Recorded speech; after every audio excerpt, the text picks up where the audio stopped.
Hey folks, this is Totally and welcome to some more game dev.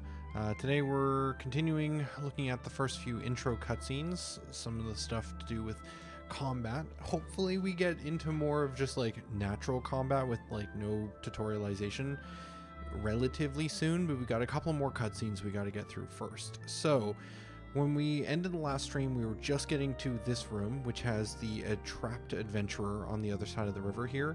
And I've been playing around with this a little bit off camera, fixed some issues with the dialog boxes basically not rendering in the correct position when the tile isn't revealed yet.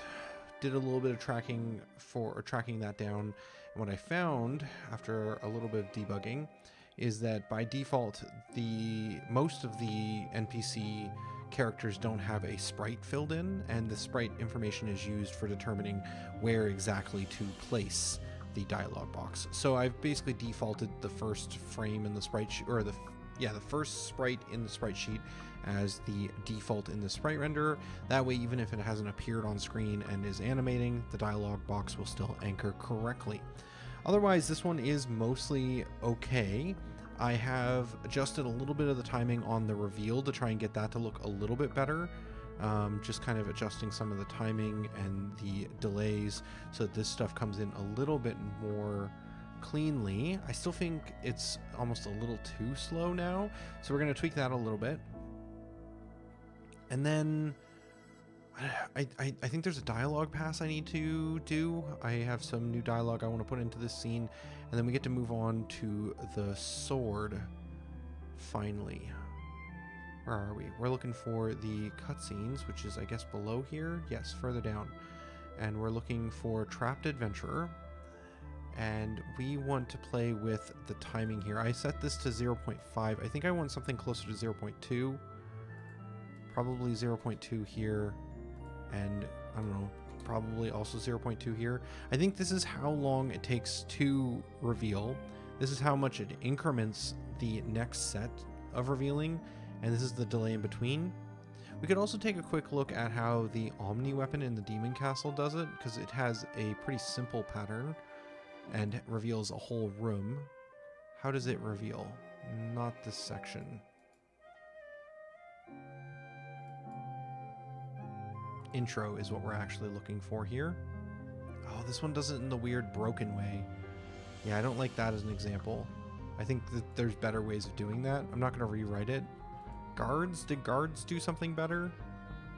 Kind of. Yeah, so it looks like we have the initial value being fairly high, and then we only do like 0.1 in this situation. So let's try doing that and see if that looks good or not. Adventurer, trapped, so we'll do like 0.1 on each of these increments, and then maybe a 0.4 for this first one. 0.3. Let's try that. See if that looks better. Sometimes it's just going to be tweaking values until we find something that looks good. It's just the way it is sometimes.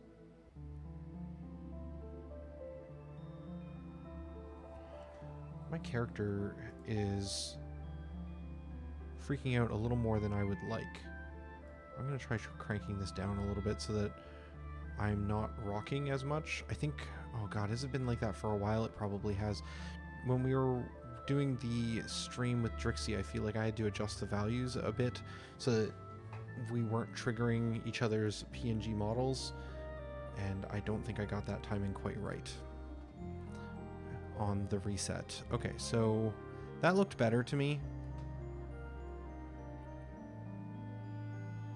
The boar needs a pass as well. It looks like it's potentially doing some weird stuff I'm not super thrilled about. If it's mostly animation popping in between, I think.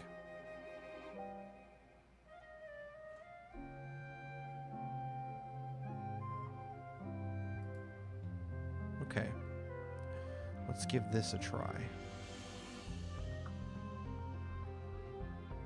Yeah, that seems better.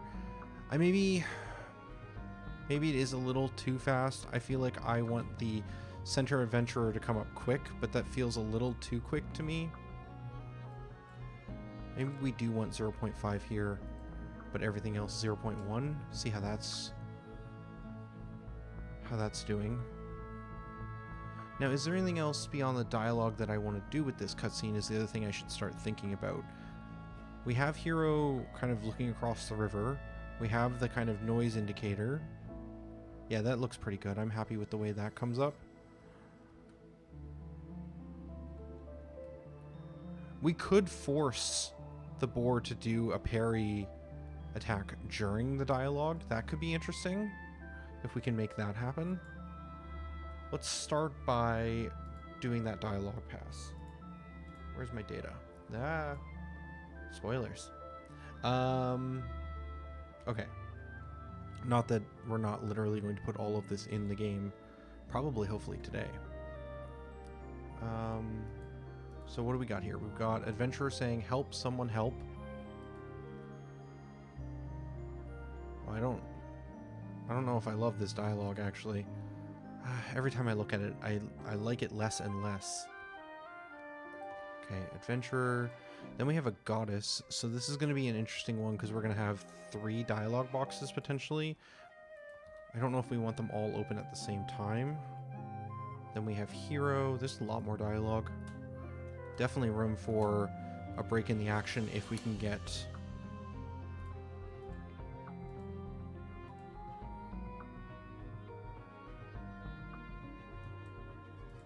Definitely room for a break in the action.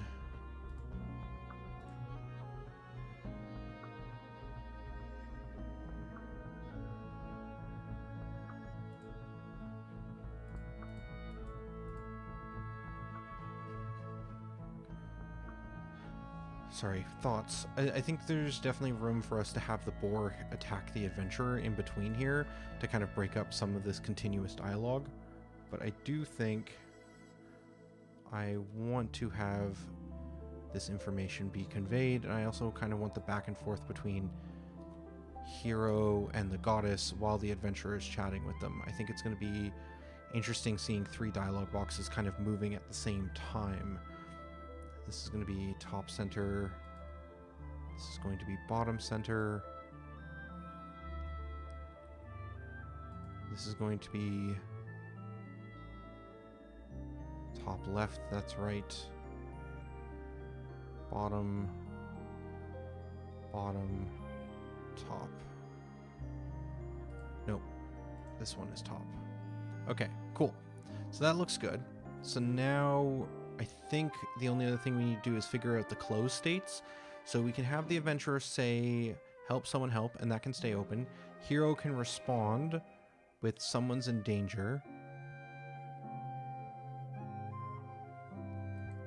That can stay open. The adventurer can say, find another way around. We can try stay open here. Stay open.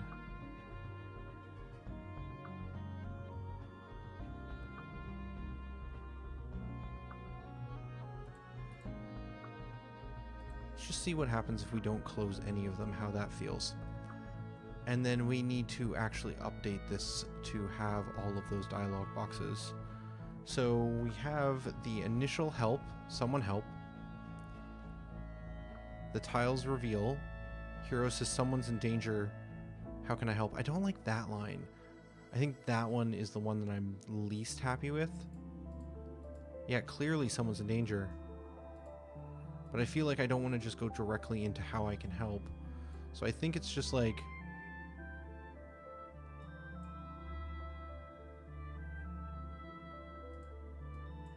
I think we just do that, actually. We just do how can I help. Maybe a hello?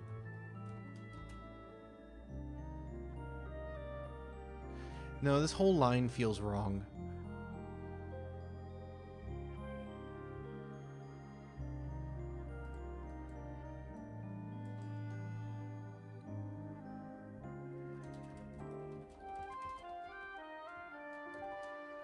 Let's go with this. Hello, I'm not sure I can help. And then she responds with, you're not going to be able to, from over there, find another way around. Yeah, I like that more. Okay. I think I want to think on this one a bit more, but I like that fills in a bit better. This is going to be fine.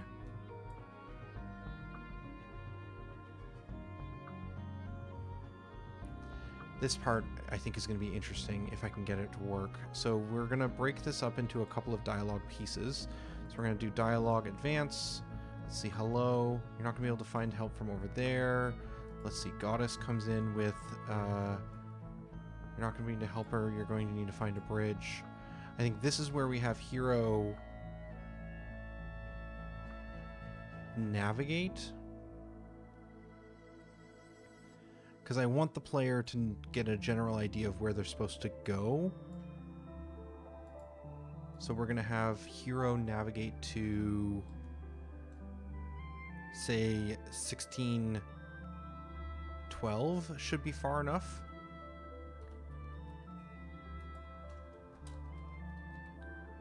And then hero will comment that there's a path that continues further south. And the adventurer responds. Okay, so if this is the case, we need to have hero close dialogue at least at this point. So if we go back to our dialogue asset, unlockable characters with the hydration, appreciate it.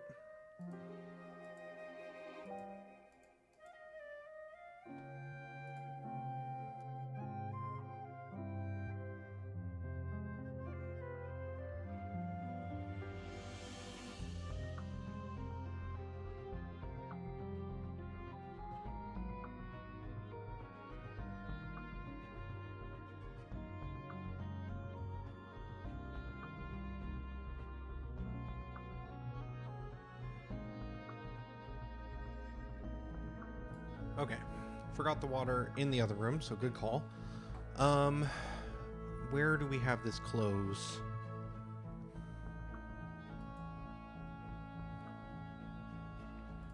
We can do a close all here, I think. And that'll work. I also want to get rid of this custom animating grass prop because it's bothering me. Alright, let's give that a try.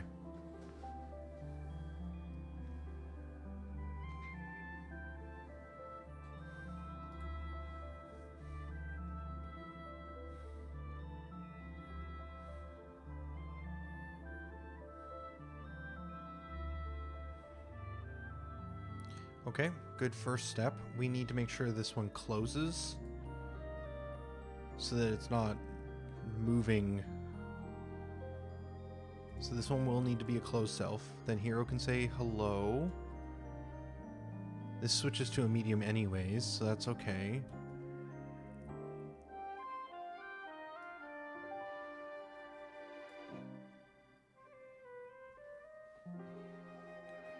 Maybe we just do closed self to give room for... This can be close all, actually. So this, once this one's clicked, it closes both her and hero. Then we have the goddess come up. Goddess can close self. And then hero speaks after moving. Let's make sure the moving part works. It does not. Hero failed to move very far at all. I'm gonna guess that is because we do not have all of those tiles revealed, and I'm trying to get hero to move somewhere they can't, or I did not override the range.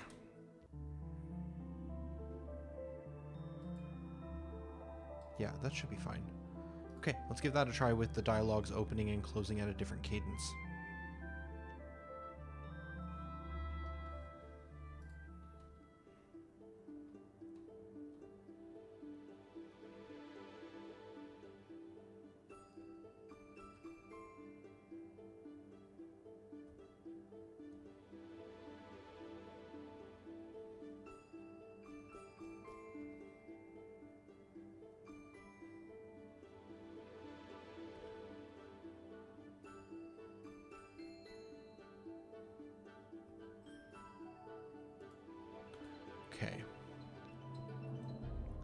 This seems good.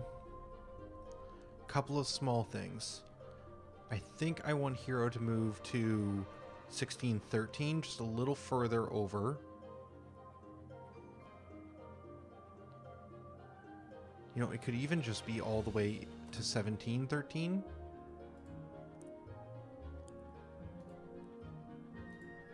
Sorry, didn't mean to remove that. I just want to add an in-between. So Hero will first move to...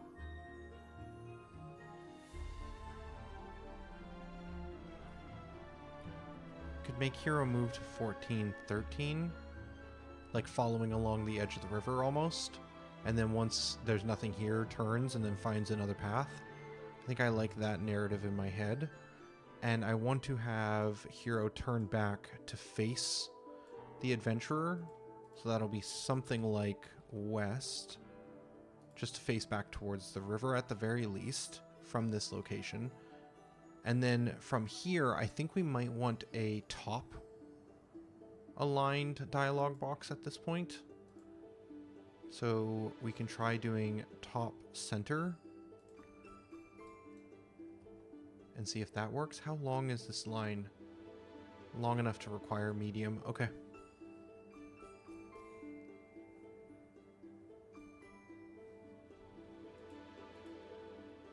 I think I'd like to try and fit in the boar attack.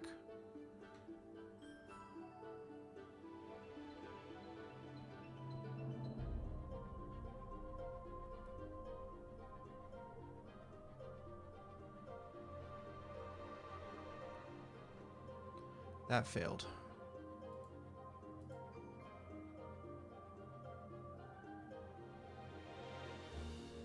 Interesting. Navigate to tile failed. What did I put in that was incorrect? Ah, this needs to be a comma for my formatting. It tries to split the two values by comma. And it doesn't know what to do with the period, so it just ends up being one entry and then gives a bunch of null references because it doesn't know what to do with that. Okay.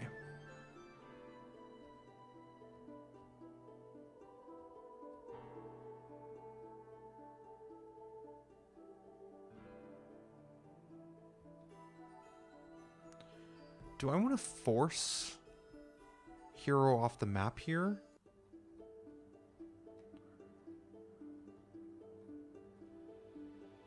I don't have to. I think the player can like wander around here if they want and explore because we have this parry with the adventurer. I think it's actually okay. We could do that. I do think that that would maybe be a linchpin to this cinematic, is after the hurry, Hero just runs off. I don't think it can hurt. Navigate to tile. Oh, technically this isn't a tile, so we will have to use navigate to direction, which is fine. And we'll need to move twice east with the player. Shouldn't need to override range because we're only moving one tile at a time. Good. In fact, we kind of don't even need that override range on the navigate direction sequence step at all, but I'm going to leave it for the time being. Don't want to mess with stuff if we don't have to. We are trying to move efficiently.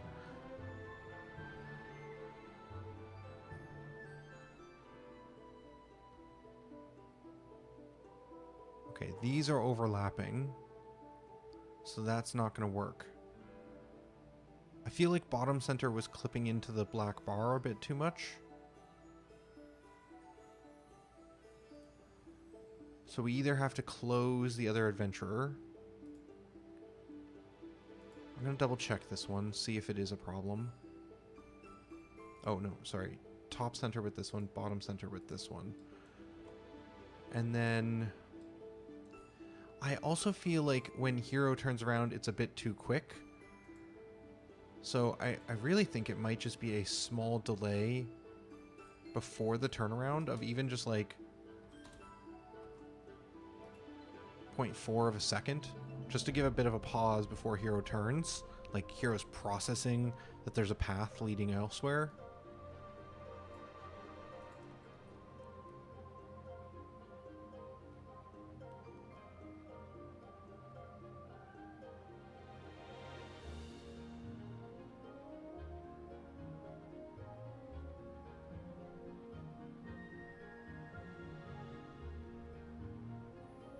Better.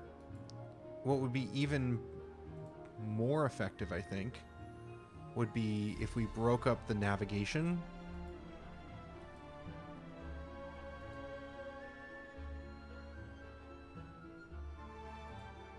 So that hero navigating to this tile happens with a small delay.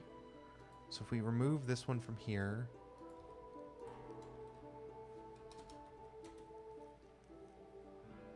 and then what do I probably want to add a delay of like 0.1 seconds and then like a look around.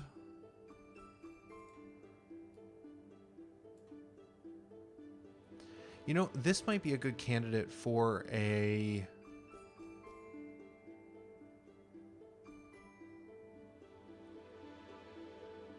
generic cutscene.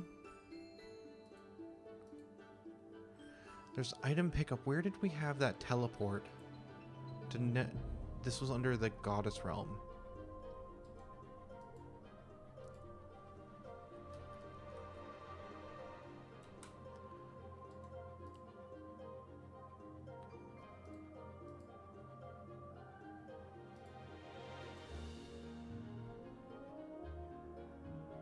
Yeah, we'll call this generic player search.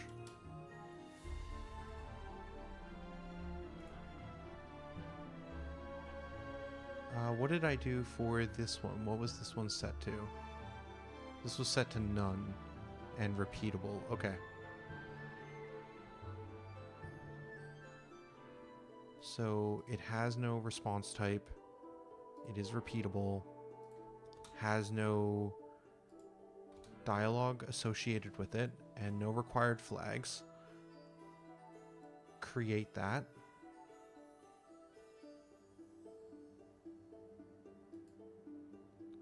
We don't need this asset, so we can delete it. And then this set of sequence steps will be just the player kind of spinning in a circle, potentially. I want to finish setting up the other half of it, though. So inside of this sequence, we can now add a cutscene trigger sequence step. This can go up into this section here.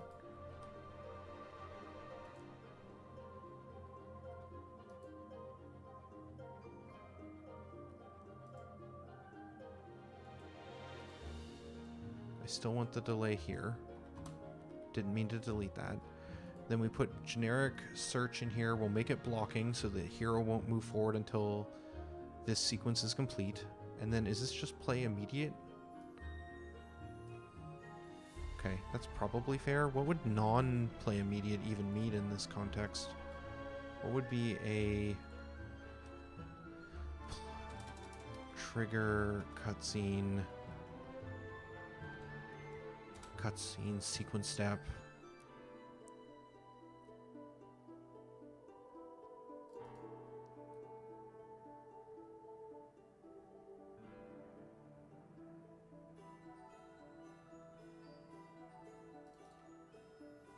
What does yield break in this context?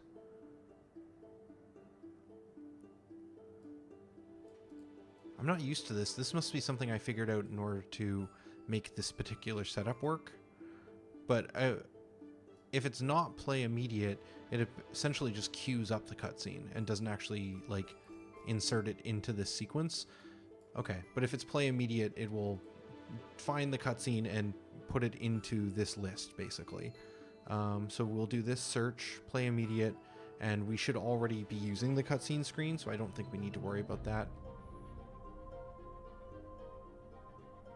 Cool. So then if we go back up to this search, now this one can be a generic just look around.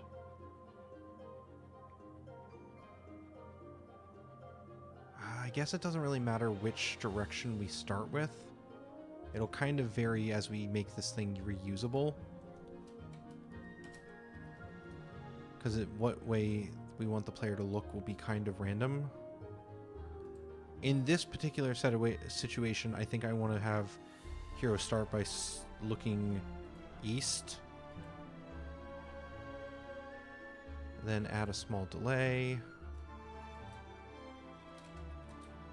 I don't have an ability to right-click and duplicate these, right? I don't. But if I do this dialogue entry over here, I do have this drop-down for duplicate array. I've noticed this recently, and I think this is something I want to look into at some point, because I feel like I have not expanded on some reorderable list function that's like right-click menu or something, I bet, in my custom UI for this. And if I could make even a default version of this where I could duplicate array element, I think it would actually increase the workflow pretty drastically. So now we'll have the player look west. Let's just add all of these in first. Then south.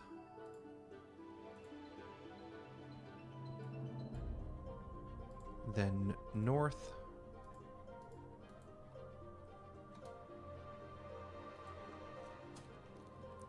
And then we will just add a couple of delays in between to let these facing changes read better. Maybe 1/4 of a second.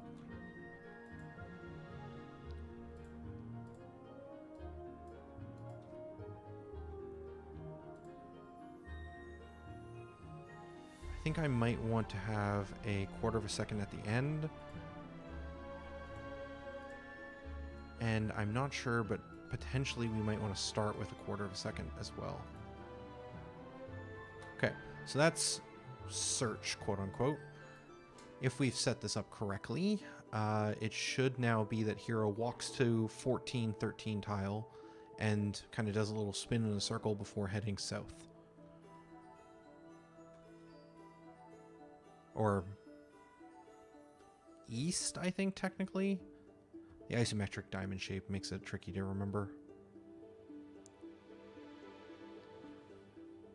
Yeah, okay. I don't think the timing on that is exactly right. It feels a little quick.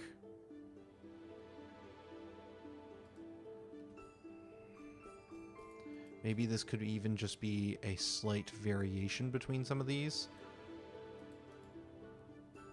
Just so it's less systematic and more like what is happening.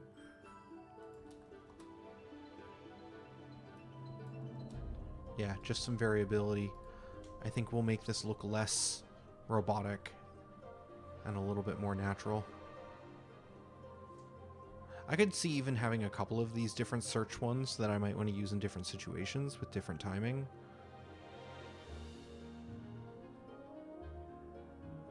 But it feels generic enough that it's pretty useful to have. Yeah, I like that.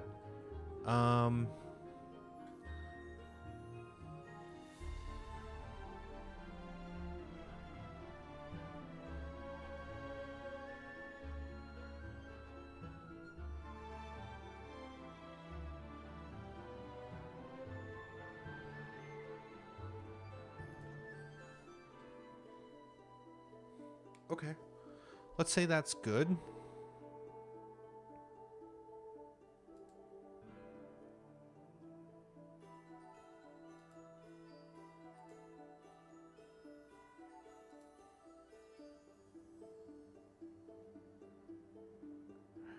Actually, I just want to double check.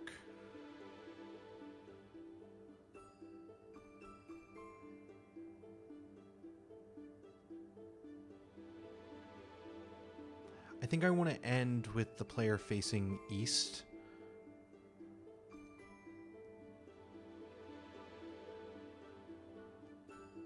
But I'm just going to add that directly in here. So it's less of a sprint in this direction and more of like almost a pause where hero's thinking about it and then starts navigating.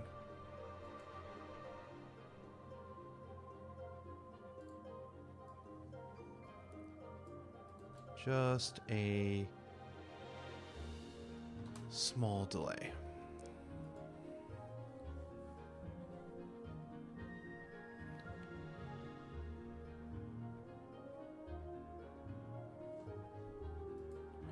Could also have it so that after hero looks down towards the exit, instead of having hero just navigate that way, we could have the path like auto fill in.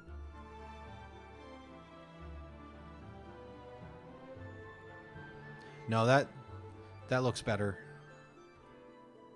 I like that a lot more.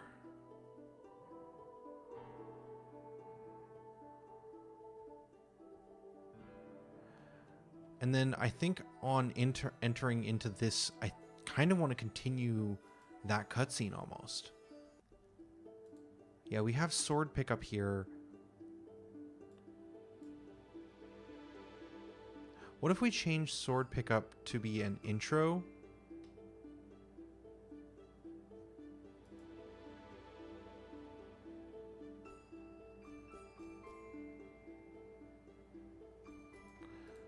No, I don't know if that's right.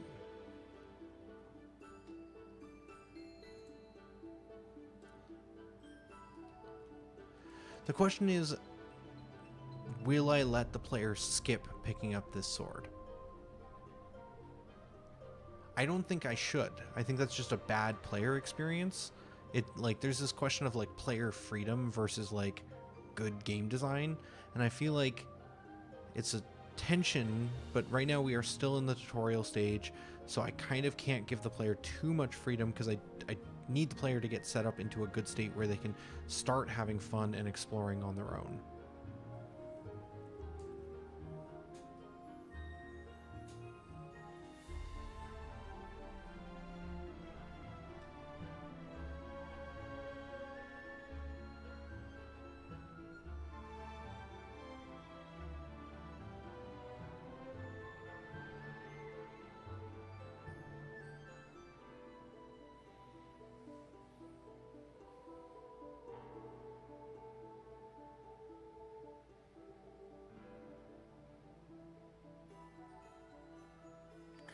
It's just...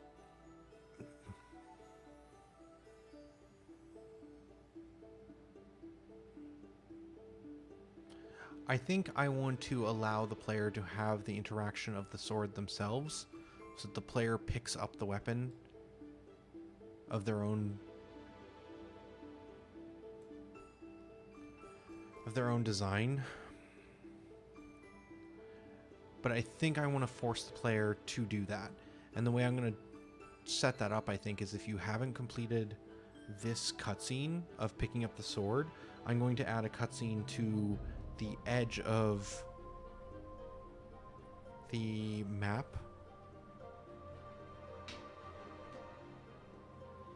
that forces the player to turn around, with the goddess saying, you're going to probably need that sword. And that way most players won't run into that hard blocker, but it will kind of keep them from essentially wasting their own time. Yeah, okay, let's go grab one of these exit cutscenes. Go back over here.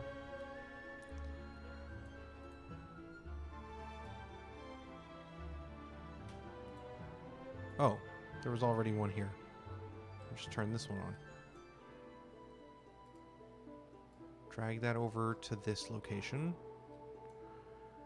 And we're going to make a new cutscene for Woods. room name is going to be G8. Prevent exit. Set default trigger name. Goddess. We'll do close self, medium, and top left. And we will do a dialogue entry.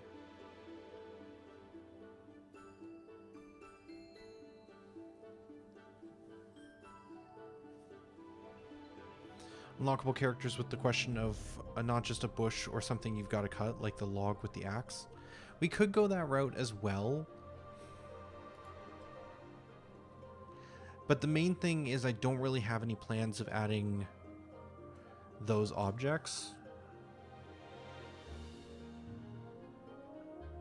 Plus it requires more art. It's also like a visible blocker. I don't know. I could see there's definitely arguments. For today, I think I will keep with this initial idea of preventing exit via a little prompt from the goddess. You know what? Honestly, it could even just be from Hero. Hero speaking to himself. Because maybe we don't want to turn the goddess into a Navi situation. But if we want to do like more sword cutting secret type stuff, then like maybe the bush would be a good prop to have. But I'll have to talk to Drixie about like whether or not that is something we're interested in doing. It's definitely something I've thought of as well. It's just I'm conflicted if it is not obvious. Okay, so then we actually need to put something in here.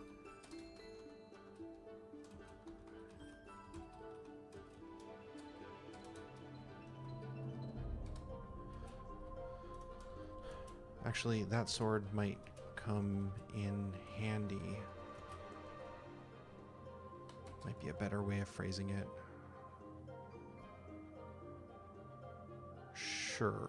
Create sequence.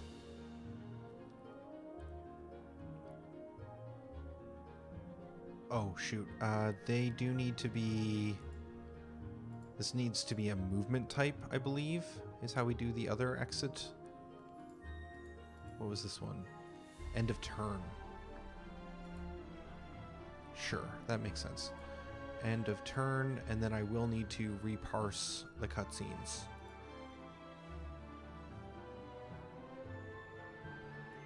Okay.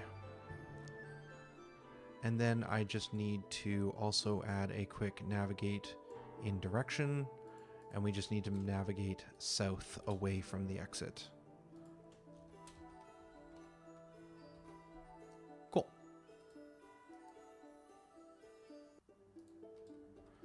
That should prevent exiting and should be relatively straightforward.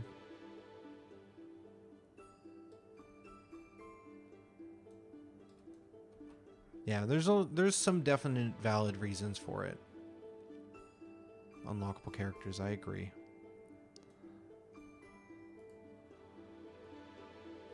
I think the main blocker for me right now would just simply be the art asset side of it. I mean, we could just do a prop bush that like you interact and then I just turn off the prop without any animations or anything.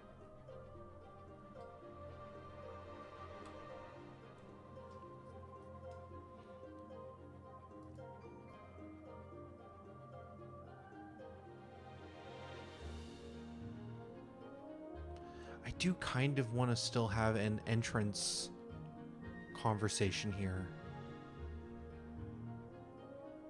Yeah. I do not have notes for this, I don't think.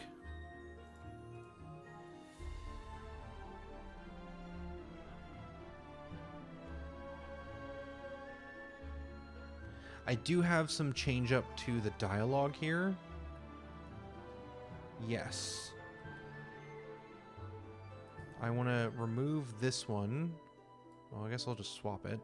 The Omni Weapon absorbed it, and then we have the Goddess now, because before all of these scenes didn't have the Goddess in the game as a way of talking with Hero. So this will be a medium. I think based off the screen positioning, this is probably right of center because the scene is happening in the top of the map. And then we need one more of the Goddess, and this will be one more line of dialogue here that we want. Okay. Medium, close self, stay open, close all, should be fine. Okay, so that's the setup for that dialogue.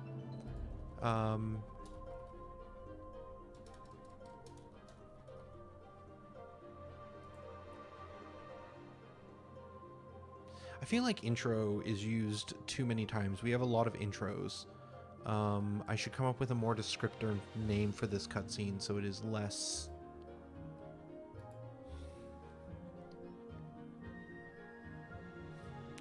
less repeated.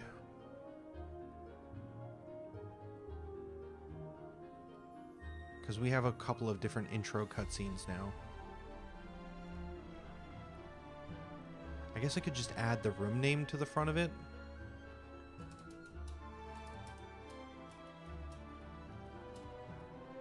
I'll just add sword to it. That seems fine. Sword intro. This is the intro to the sword room. Alright, and then for the dialogue, something random in here. I think I want this intro to be both a conversation about that adventurer we're running to help, but also kind of setting the pacing that, you know, you don't have to abandon everything, and that the sword item might be something we want to acquire.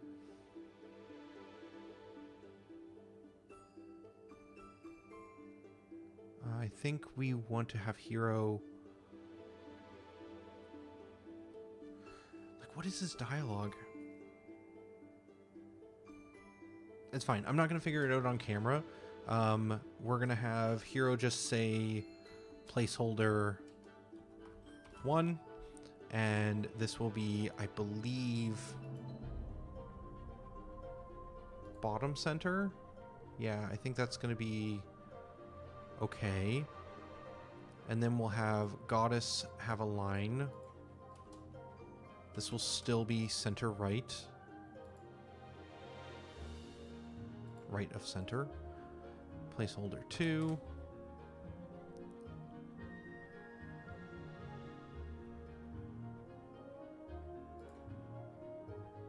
Close self. Close self. Hero.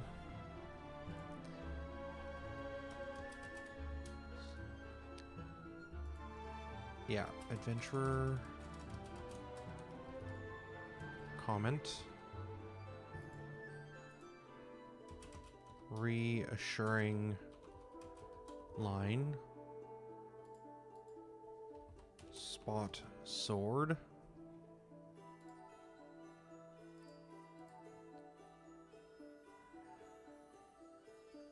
And then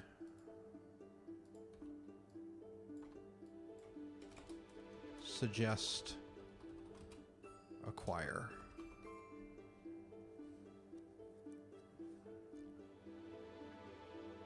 Right of center. This one needs to be... I'm going to try top center here.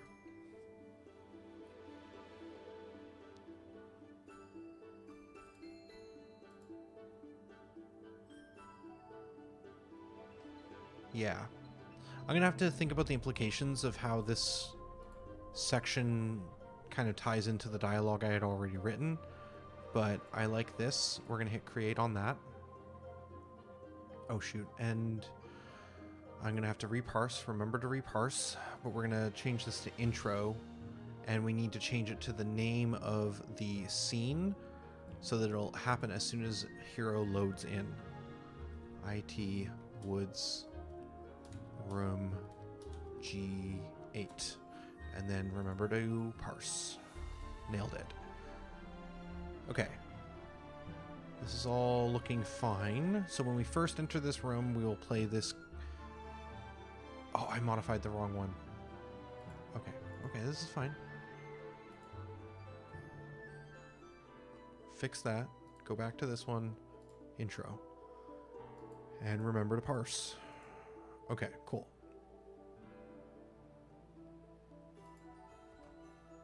Now, if we load into this room... Oh, actually, I want to play with the actual movement in here.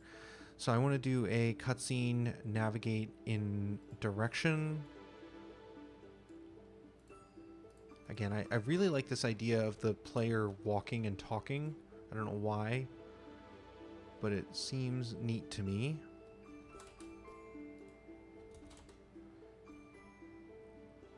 So, comment on adventure, reassuring line, and then another navigate after that. And ideally, let's take a quick look at the spacing. We'll come in here. We'll spawn here, step forward. Won't have revealed the tile because we only revealed 2 in front of us. I actually think I'm going to do...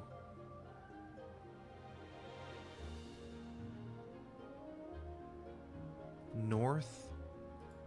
And then another east. And I think that'll get us in the right spot. Could be doing this as go-to tile entries as well, but I don't know, navigate in direction is what I end up choosing. Hero spots sword, and goddess suggests acquiring.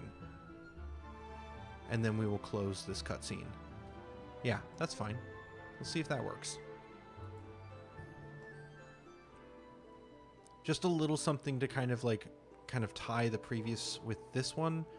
It might be that this is too much, but we can always bring down, like if player feedback is like, I just feel like there's so much talking and I don't care, then we can always like pull back on some of this. I think I want to tweak the dialogue here a little bit. Otherwise, I like that. I was talking over it, but I'd like this one to stay open and then goddess close all. And I don't want to do that with this one because hero's moving in between. Yeah, talk, closes, hero moves, reassuring line, hero moves, and then these stay open, they'll be back to back. Cool. Then we ask, or we hope the player steps forward, interacts, and picks it up.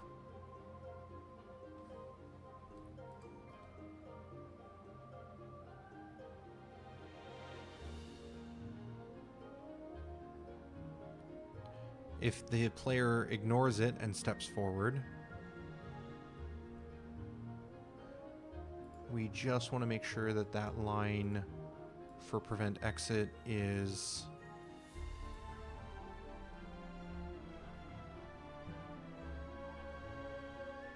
it's going to need to be bottom center. I think if I had the alignment set up for the other ones, I think I'd probably do like bottom right or something so that it does not cover the sword, but I don't think those alignments are working correctly.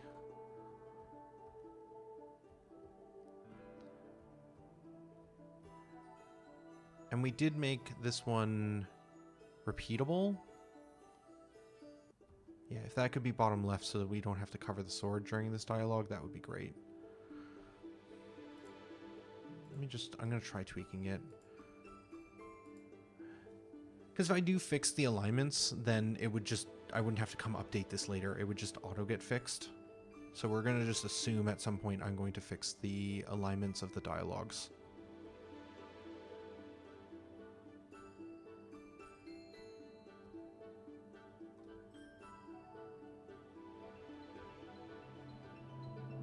That's still not right.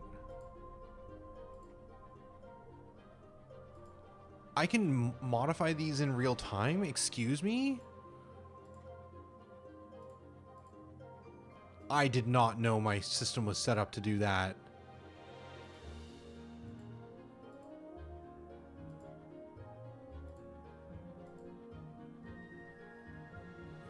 What?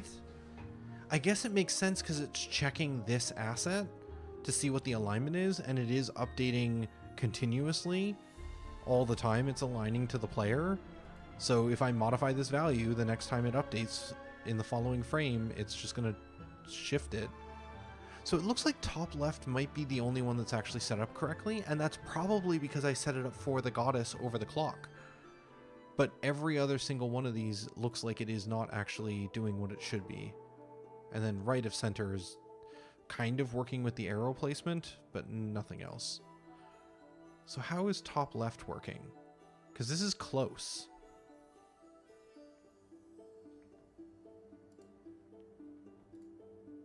I don't want to get too derailed, but we can take a quick look. How long could it take me to take a quick look around at this? I'm sure it'll be super quick. Won't waste a whole hour.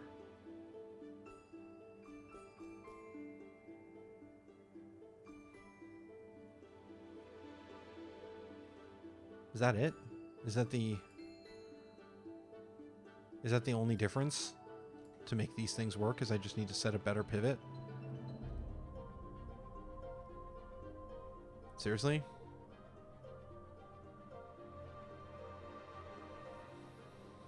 Okay, we'll give that a try. So what if we do bottom center?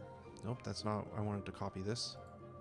So if I do bottom left, sorry, yeah, bottom left, not bottom center, I misspoke. And we just do this, but with a 1.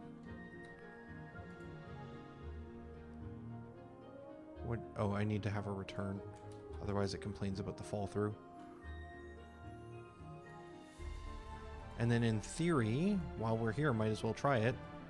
We should be able to do the same thing with right. And instead of 0.15, we could do, what would be 15 off of 185? We could try there. There's no guarantee that the arrow is set up correctly, though.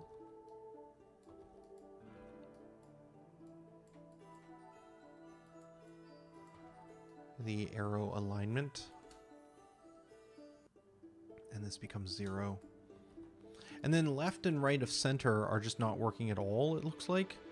But if, in theory, if this is all I have to do, it should just be as simple as setting this to halfway through the box, but on the 0 side for the pivot.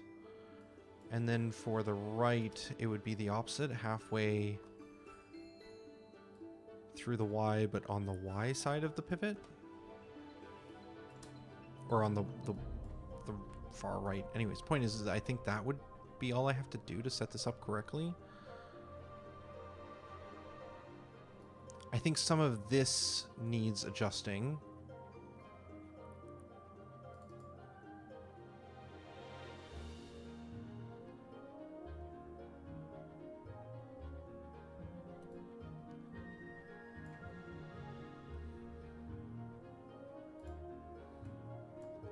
Just trying stuff. This is relatively quick to experiment with.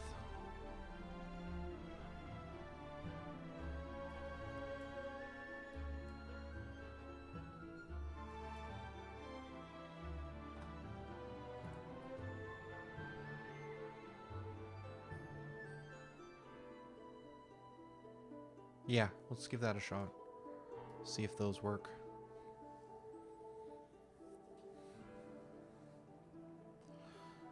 Alright, and because we now know we can just change the alignment to see all the different patterns, this is actually really straightforward.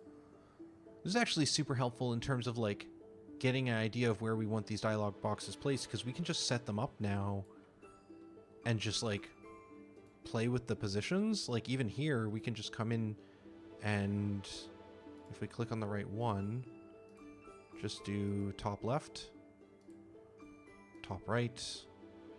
This arrow needs to be flipped. Left to center does not work. That's completely wrong, and the positioning's maybe flipped from what I would expect. It's close. I think it's just not aligning to the character sprite. I think it's aligning to the center. It's not taking into account the width of the sprite and adding that to the offset. This one's arrow isn't in the right spot, but otherwise looks okay. And that's about what I would think bottom right should be too.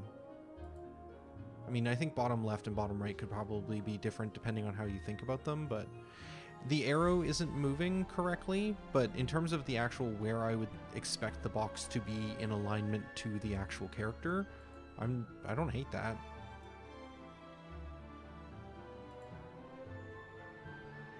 Okay, so why is the arrow not updating? Is that this box? What is this vector? Arrow, offset, flip.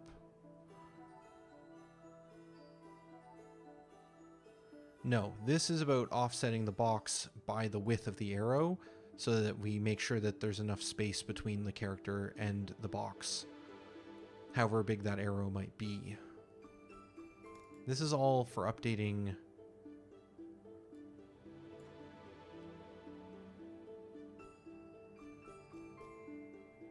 the character. This looks like it might be for updating... No, that's for default anchoring. Is it just this one? Where's this guy called? Yeah, this is just separate. Okay, so this is just updating the arrow. So...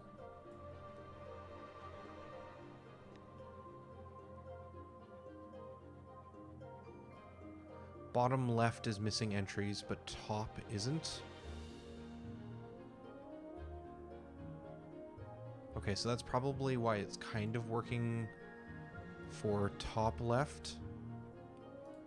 And then top right, the arrow is just not flipped the right way. Its position could also be a little bit better aligned, but... So, top right... Yeah, the arrow is the same. We want to flip it across the x-axis, so we want to get rid of the negative sign here.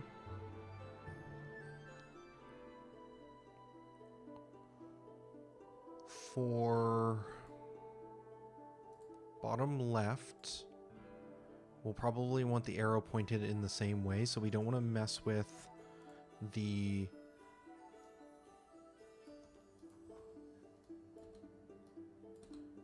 scale. It should be scaled the same way. I think its anchor point wants to be 0.015, it looks like.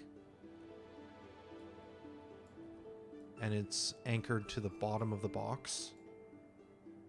Or the top? I guess that's the top.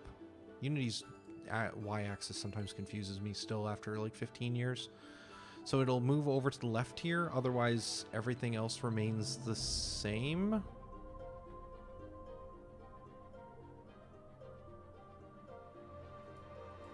Yeah, everything else remains the same. And then for bottom right, we're going to want to flip the arrow, I think. Bottom right. Yeah, we're going to want to flip it to face the other way. So we're going to get rid of this negative sign.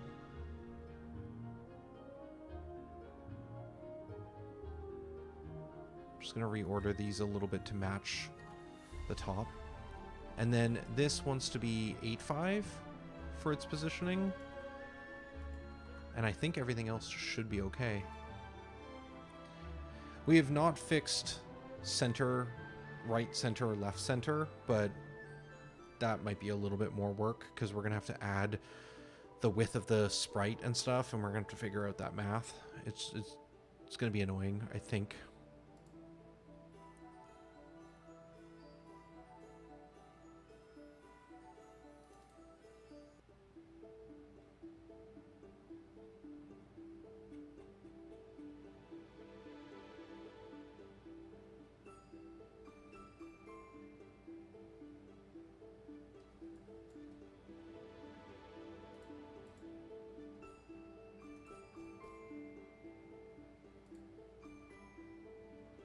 Yeah, this maybe needs to not be 15, but otherwise I'm not too upset about that.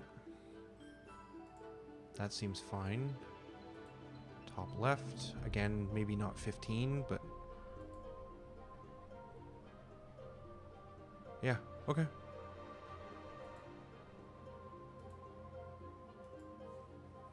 I'll worry about left and right of center on my own time. I'm going to take a quick screenshot of this and add it to my PureRef doc of bugs. I'm just going to paste that into our bug list, and I will figure that out later. All right.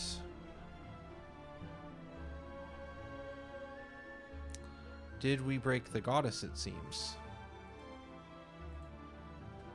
Does look that way.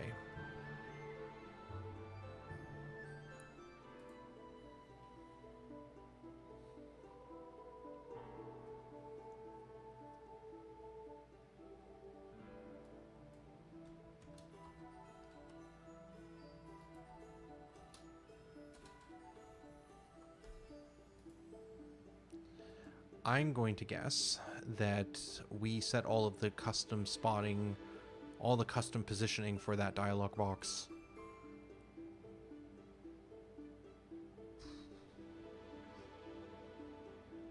based off of its center pivot. Yeah.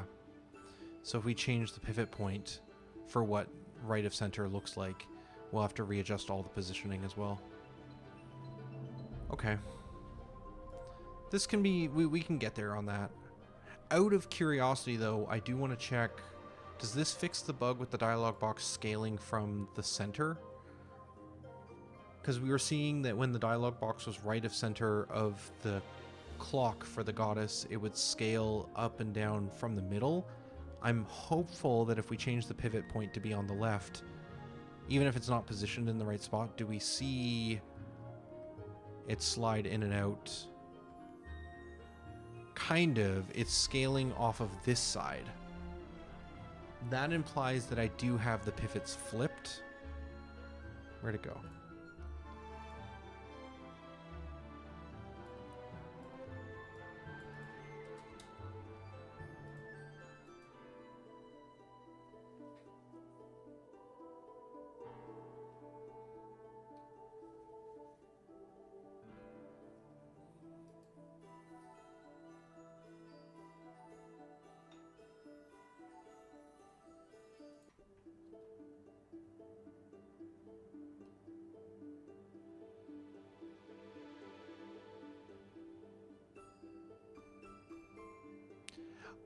I think that may have solved it, actually.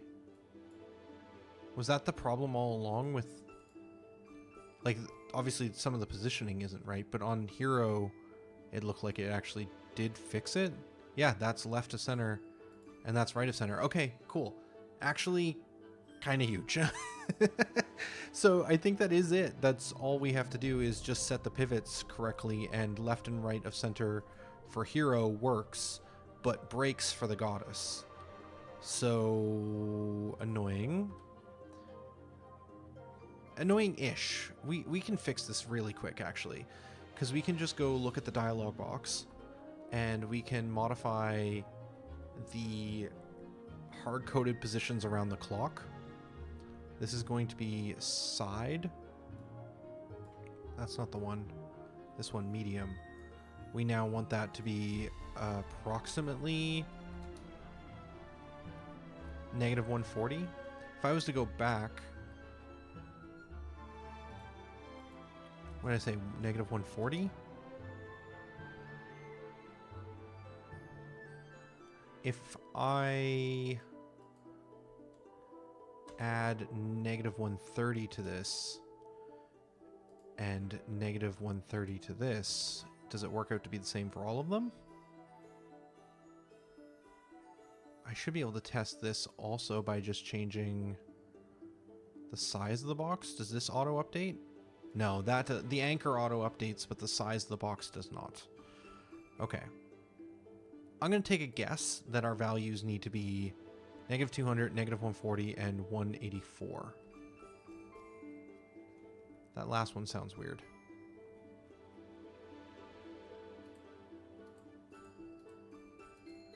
Add -130. Add -130. That's what we want. Okay, dialog box. Dialog. Looking for the infinite retries version. This one. So the values we want, let's anchor this. We want negative 200, negative 140, and negative 76. Okay. And then we will quickly, nothing about this has been quick, but this has been helpful. In here, we're going to add an extra goddess one, and we'll do this one as small, and we'll do another one which is large. And then the last three dialogues here, we can get an idea of if we've positioned this correctly. Right of center, right of center, right of center. Cool. We still need to fix the arrow on hero. I think left of center is not positioning the arrow correctly. That one's good. But if we do left of center, the arrow is flipped incorrectly. Okay. That's positioned well. That's positioned well. I think that's the same one.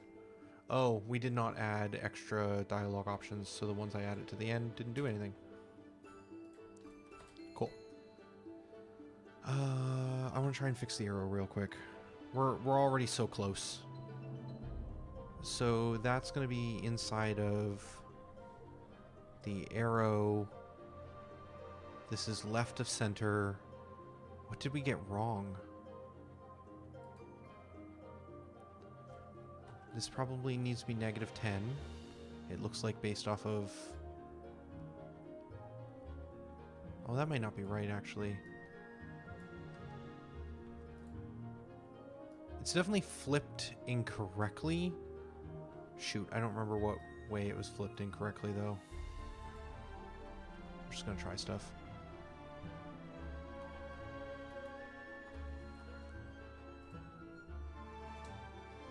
Was it a rotation issue? Was it a flipped issue? It's hard to fix it if I didn't actually pay attention.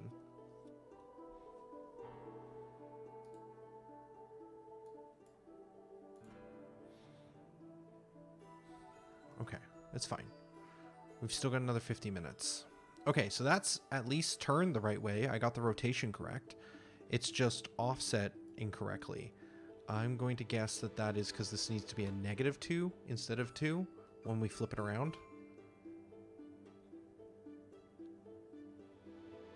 Because if I was to move this in 1, 2, 3, 4 pixels, I think that would be correct. All right, give that a try. Saved. Yeah, that's all saved. Here we go. Just work.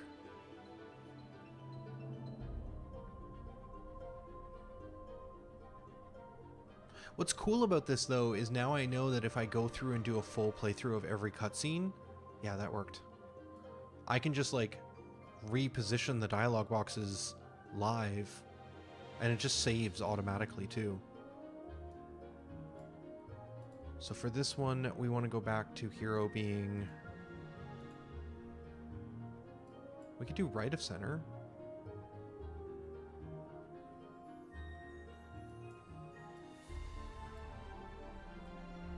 What were we doing originally? I guess we were just doing bottom of center. Could also do bottom left.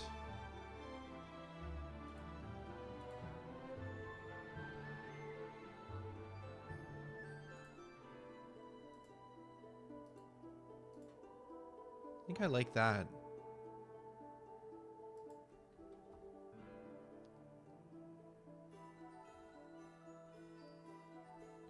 This one we now want to do...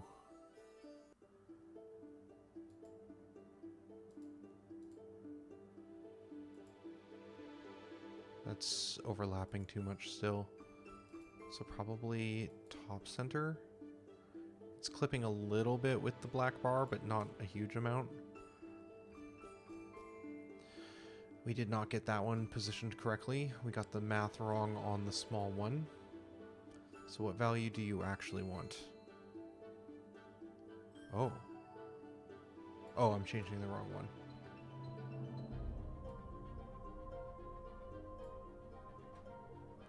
Wait, do you also want -40? Oh, you know what? That makes sense. Because they're all from the exact same pivot point now. So even though their size is changing, it's all left aligned. So I'm going to guess the last one wants to be -40 as well. Yeah. Cool.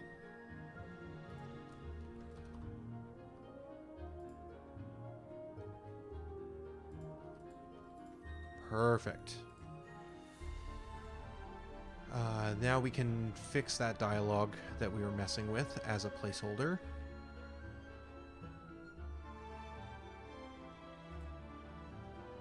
Huge win. Should have 4 entries. We do. Good. Placeholder 1, placeholder 2, placeholder 3, and placeholder 4 are all in position. And this can go back to just being 2. Huge win. Now we can anchor the dialogue boxes however I want.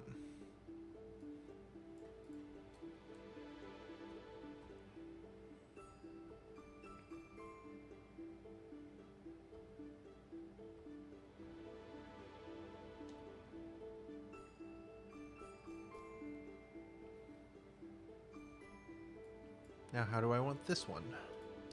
Prevent exit. Is there a specific angle that would be better than this? Could we do bottom left?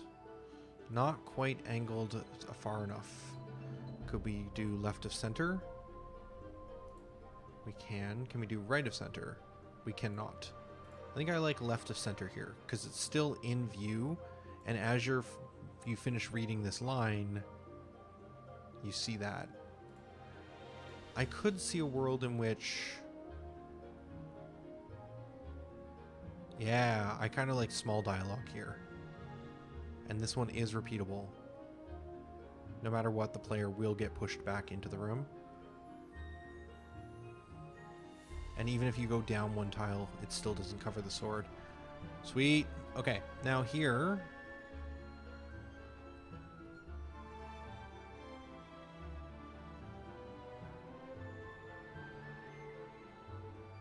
Oh, this is not a cutscene. There were not... I was like, why is the dialogue box off? We need to change this from using a cutscene interact cutscene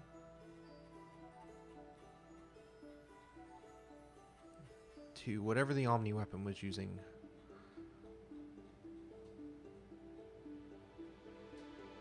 Somewhere up here? Yeah, further up. Further? Yes. Interact with cutscene. Screen, or with scene, with the black bars. Okay, so that should align. I didn't like the placement of Hero's dialogue, and the timing was a little bit off. So we want to do a small shift here with the dialogue in sword pickup. We now want to have this dialogue happen after. Ability tutorial has already been acquired earlier in the run now. We added that to the Omni weapon cutscene.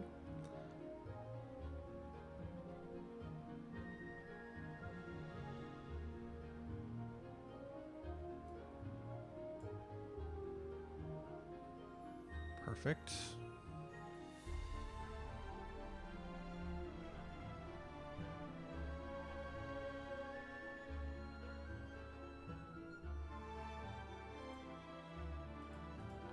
Is there more dialogue? A little bit.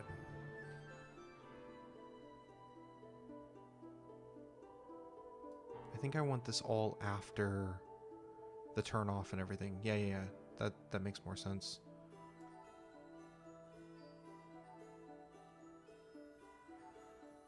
The Omni weapon absorbed it. Cool. And then we want to do, I think, top center for this one.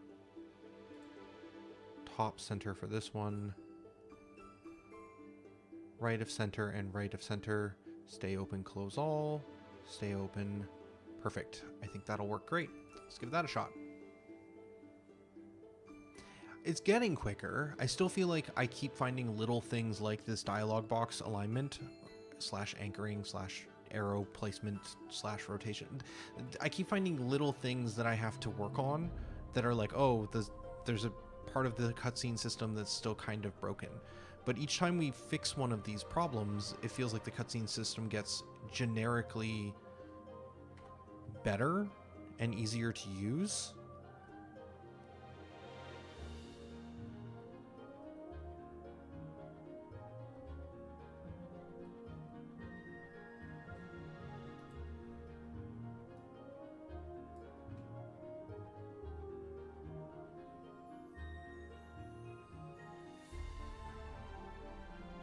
I need to add a... Oh, shoot. Can I undo that? I can, thank goodness. I need to add a navigate to tile at the top of this. Because Hero needs to have this cutscene happen specifically from 4.13 is the way I'm designing it. It's a little weird, because it feels like Hero basically is going to go to interact with it, and then, like, walk to a specific side, or I don't know, it's a little odd, but I feel like I have to, at least for now, because this animation does not always look great depending on which side you interact from. Set unit direction, I always forget, is under the combat section. Player face east. That's west, north, south, east. Yeah. So now if Hero interacts from one of the other sides, Hero will move to the correct tile, face it, and then the cutscene will start.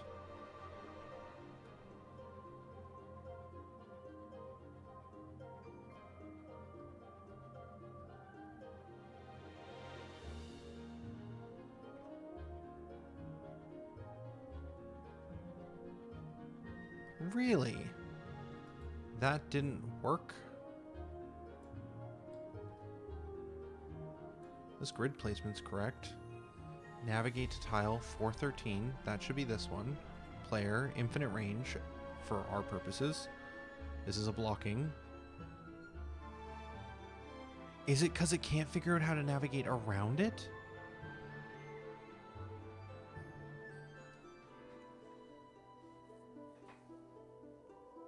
I guess most of the time we've been using this navigate tile system, we haven't been considering the fact that there could be props in the middle of the room.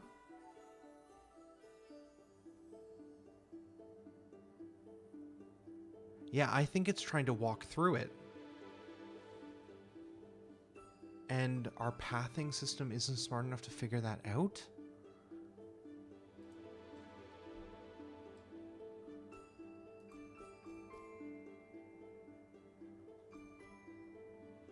It doesn't have a prop associated with it.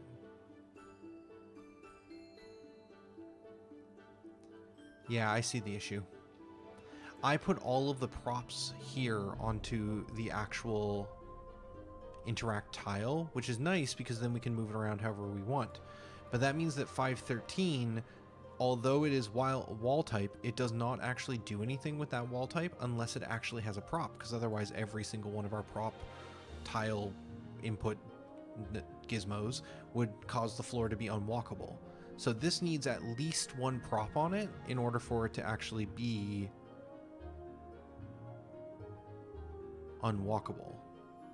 So I guess I'm just gonna add another prop. Let's do... I mean, it doesn't really matter. We could do a exit fade at like -10 or even -2, so it's in the floor. I don't love that, but it will make it so that there is a prop on it.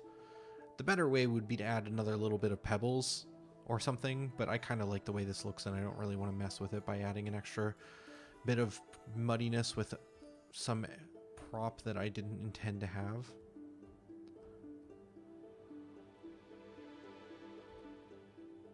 Oh, well, it doesn't help if I don't actually stand on the correct side to test this functionality.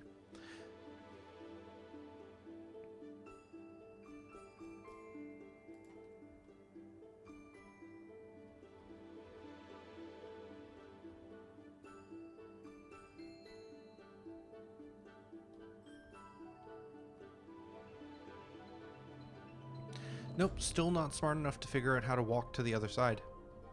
Okay, so this is the type of thing I'm talking about, where our system seems, to me at least, like really robust. We can do everything we want, and then I find one small gotcha like this where it's like, oh, I just wasn't... I wasn't considering, or not, I just didn't have a test case where we had to walk around a prop. This is going to take me a little bit of time to solve.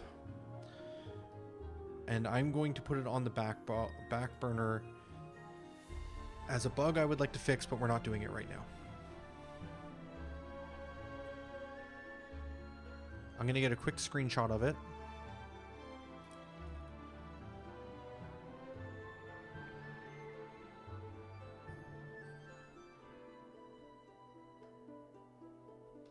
Out of curiosity, no, I'm just going to do it the broken way.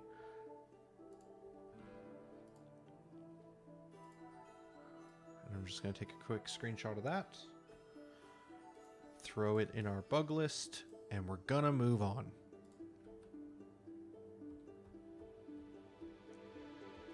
Now, one other thing is technically we can never leave this map ever. That is because we need to...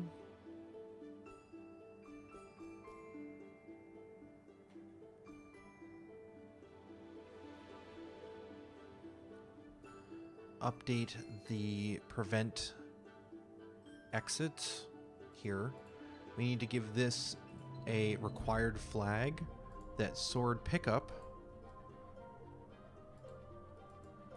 is not started. If that cutscene is completed, aka you have actually picked up the weapon, then this cutscene will no longer be triggerable. Even though it's repeatable, it is no longer valid. Okay, cool, good. Conversations are happening, much placeholder text. We pick up the weapon, we'll do it from the correct side now. Timing of that is still wrong, interesting. And then we can walk here. Right.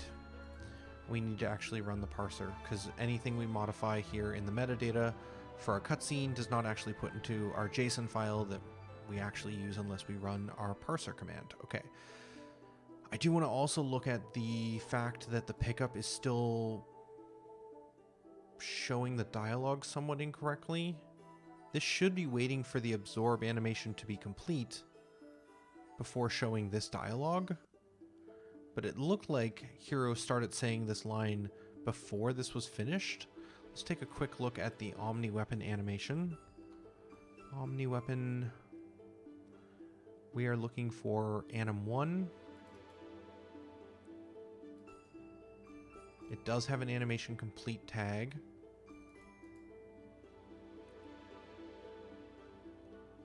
Oh wait, wrong asset. This is Omni Weapon Display. We want Omni Weapon Absorb. Still has an animation complete tag. It also has a pause tag. That all seems correct.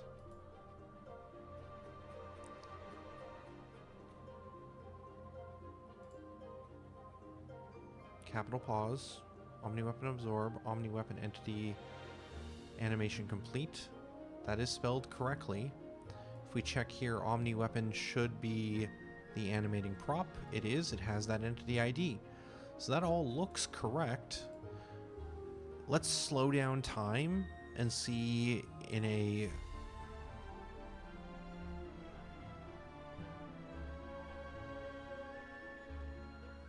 slowed down world whether or not I'm actually seeing an issue or whether or not it's working correctly. Okay, so we're gonna slow down time, pick up the sword,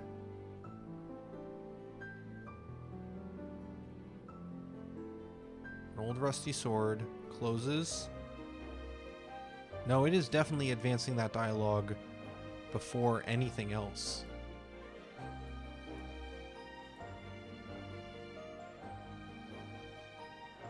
Old rusty sword, slash, animation, pause, wait on animation complete.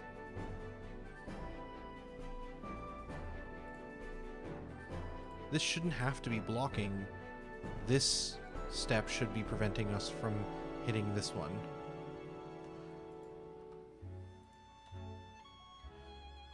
I can try adding it all to the last one, but I don't think that's the problem. It's always something.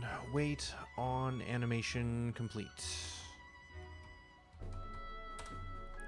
Wait on animation event. Is that what it's actually called? Wait on animation event. Yes. We're going to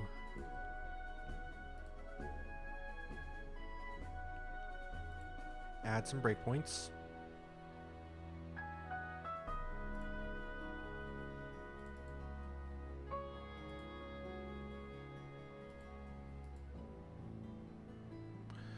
Did we ever reach this? Because this yield returns. I think that ends the enumerator. I think this might have to be inside of the event that it unregisters itself. Huh. I might need to look at all my sequence steps. Okay. Let's worry about that in a minute.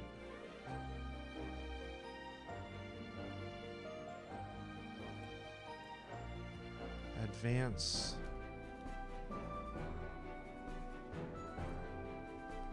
Advance dialogue.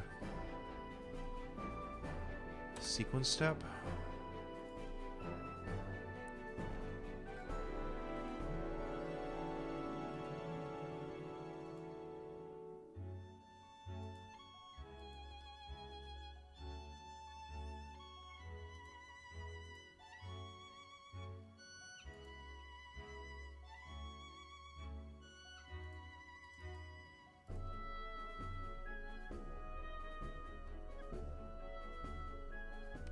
We're going to hit this all the time, because anytime the player moves, it's technically doing this animation waiting system.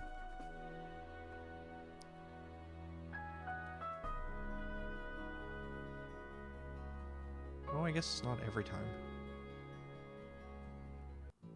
Okay, that all looks like it's working correctly. Okay. We are hitting the wait for animation complete. What is the animation? Player controller.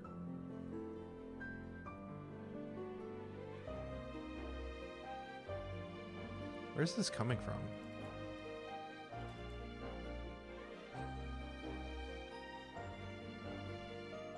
Oh, the interact cutscene. Wild. I think this is inside of the actual interact ability that we're calling. It's like making sure that the interact is over before actually triggering the cutscene. What was this one? Animation. Oh, we do get here. Okay, so this isn't a problem. Cool. So at this point, we should get to...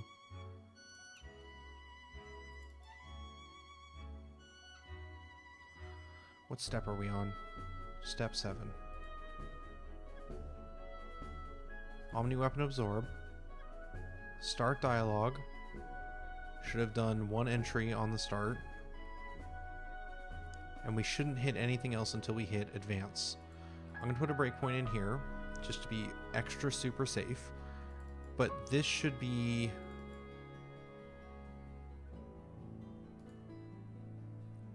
We're doing the animation parameter here.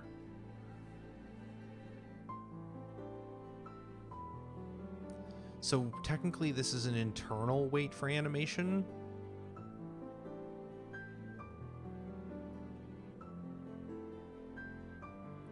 I think we're ignoring this one. Okay, then we hit the next step, step 8.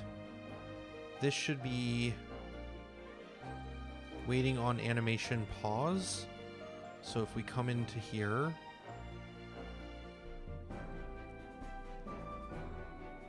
oh shoot, we bypass it? No, not yet. It's doing some work with the animation system. Okay, so it found the Omni Weapon Absorb. It's listening for this event and listening for the event pause. So we should see this event come in eventually. Hit forward.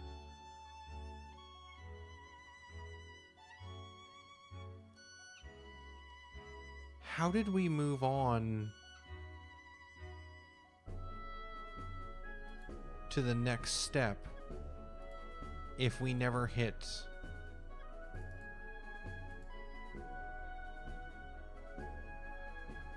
animation complete?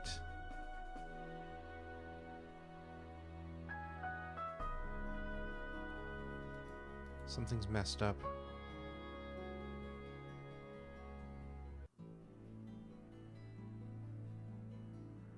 We're on step 11. This is blocking, so it shouldn't move past this enumerator until it detects that this is complete. Yield return, wait for animation complete.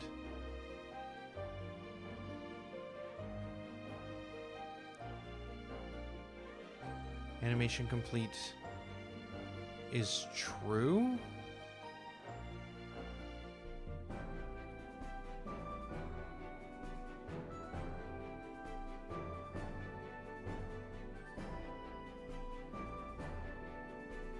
When did it get set to true?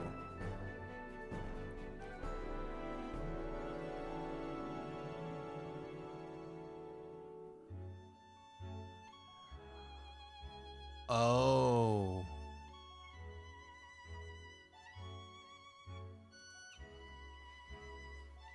So, okay. Here's what's happening. Inside of my scriptable sequence objects, they exist in Unity as a real object, which means that all of their data about these sequence steps is also saved. That means that if we set something inside of one of these sequence steps, it remains set forever. So for this private bool animation complete, once this is set to true, it will remain true. And so if I was to look inside of this object,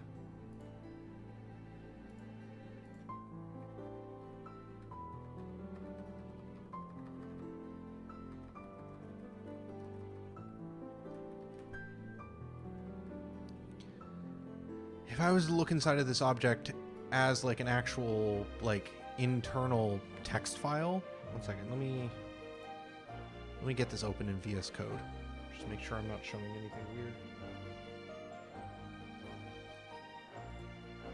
Right, cool. So if we come open this, in VS Code, we can see here's all of my objects. And if we look at the wait for animation complete steps,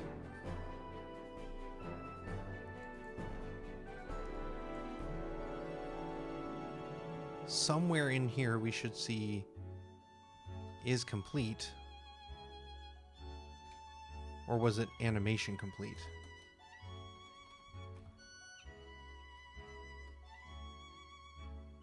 No, that's not the issue. I really thought it would be. There are some parameters that do get saved.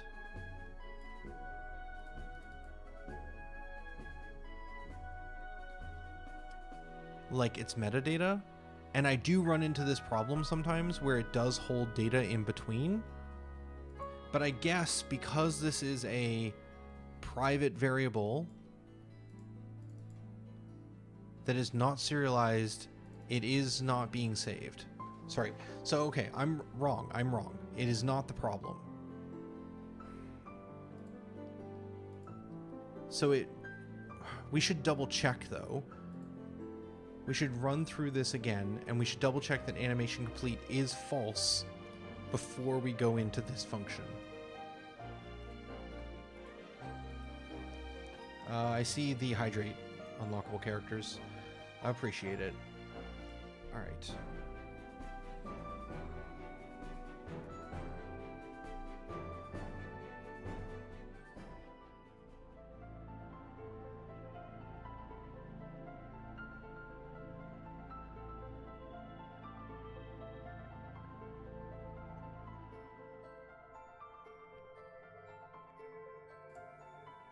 Okay.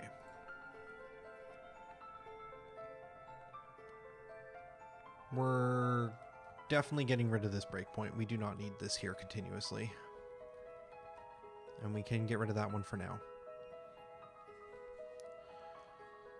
All right.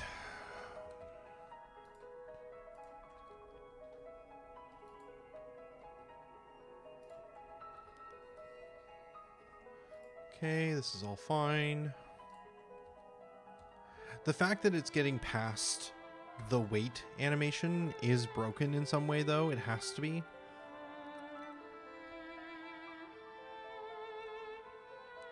Okay, so when I click here, let's go back into this one, set this one here. We're also going to set this breakpoint here. When I push forward, it's going to find that we are on I0. Which sequence is this? This is doing some dialog box stuff. That's fine. We don't care about that. It's like closing the dialog box. Okay, so we hit step 7. Step 7 is the animation, which is fine. That's okay. Then we hit this animation. We should see that animation complete is false. And it is. Okay, so it's not saving any data. And this is waiting on which animation parameter? This is waiting on animation complete. Technically, this is inside of the animation parameter sequence step, I think. Animation parameter sequence step. The one that's actually firing off the system to change the parameter.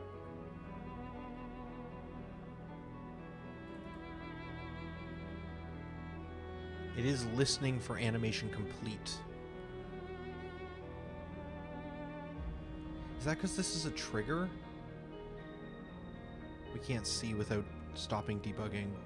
Yes, we can. We can look at the actual JSON file that I happen to have open, or asset file in text form. So if we look at... Oh no, we don't know what type it is because it's an enum, so I don't know what that integer corresponds to.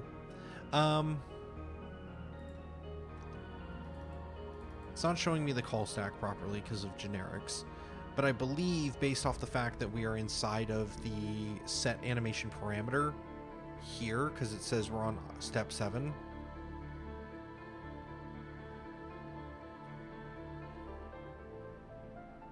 Actually, can I see more information about it here? It is a trigger type.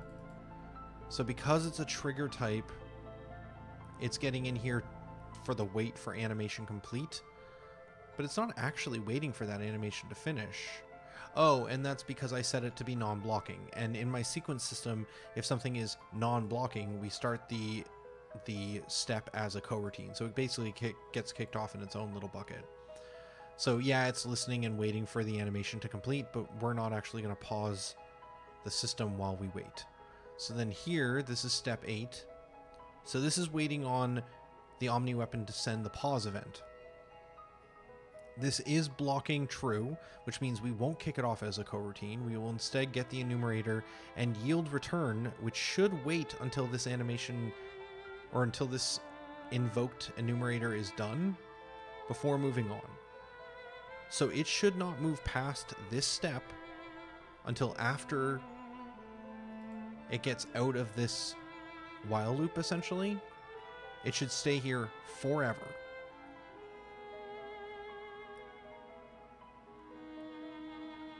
But it did not. It exited that while loop.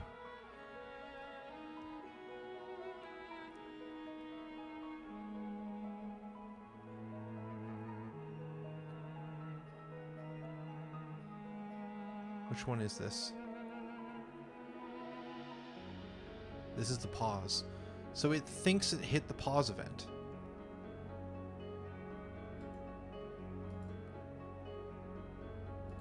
Oh, I didn't catch it here. Maybe it did, maybe it didn't. We're on step 9 now. That's fine. Step 10. The next one we care about is step 11. Step 11 is wait on animation event. We can see that that is blocking, so it will come down here and try and perform this wait. Just going to check on this. That looks like it's actually almost done. Or it's, oh, it could be the first frame, because the first and last frame are very similar, if not identical, if I remember correctly. Okay, so it's coming in here. It's setting up the animation event. I'm going to check to see where this is getting posted. Here, I'm going to check on this location to see if we are getting the event on that side. Okay, so we're getting into here. Animation complete. Was true.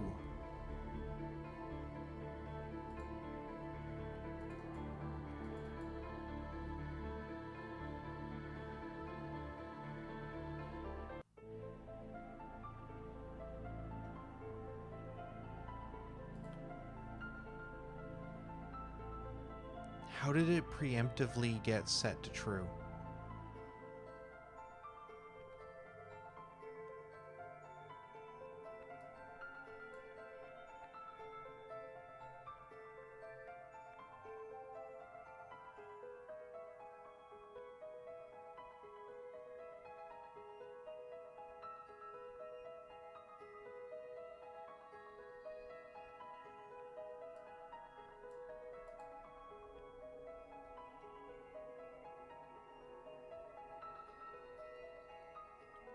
Could that have been the pause finishing?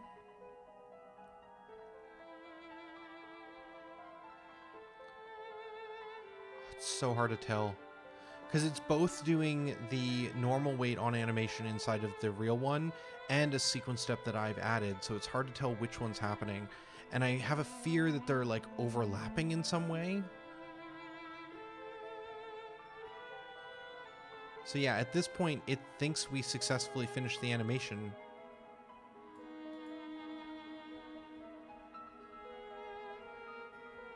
But it is not. It is not done.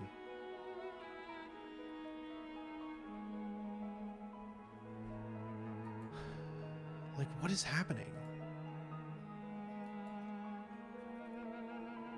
I'm gonna double check the data, because the debugging is a pain to keep track of everything. Yeah, this one is pause. This one is animation complete.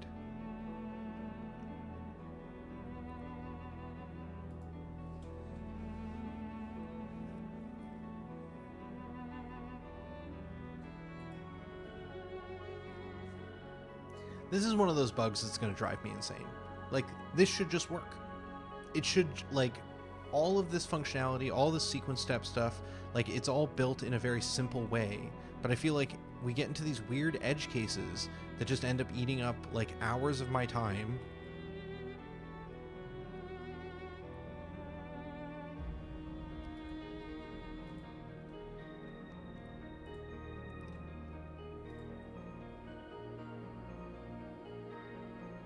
And then at some point I solve it in like 2 seconds because I realize, oh, it's something really small. But it doesn't matter if it was really small or really simple to solve in the end if it took up a good chunk of my time. I don't know. Maybe it'll all get cleaned up to the point where it is no longer as brutal. But it does not feel like that's happening anytime soon.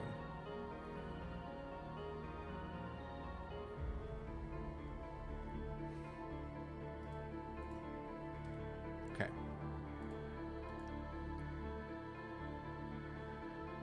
What is this? This thinks something is complete and is posting an event of such.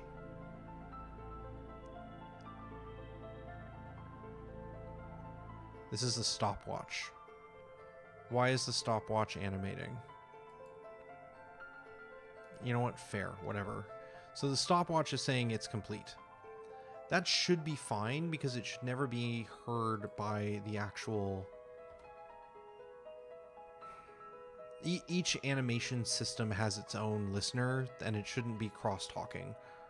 Maybe that's the bug, but we will find out. This is fine. We're going to skip past this till we get to the point where we're looking at the actual sequence steps. We're on step 6.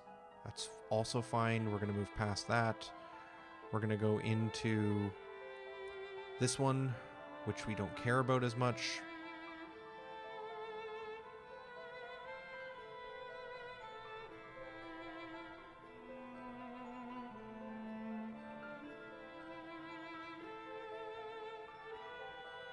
This is the wait on pause.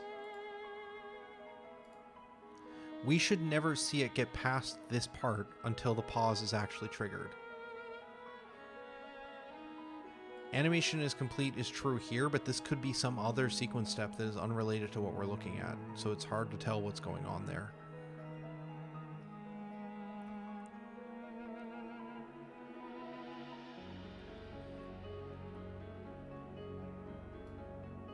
See, at the bare minimum, that's a bug. Because this is saying it's waiting for the pause, and we are getting past that part on the yield return here. I wonder if this wait for animation event is just fundamentally not doing what I'm thinking it's doing, but it would have so many more ramifications and so many other bugs that would be causing so many issues if this wasn't working. Like moving between tiles and every other cutscene that we've worked on the past couple of days would be broken if this was not working correctly. But at this state, we did get past this. It thinks the animation is complete, and it thinks that we have heard the pause event, even though very clearly we have not. We are not on that frame where the pause should be happening.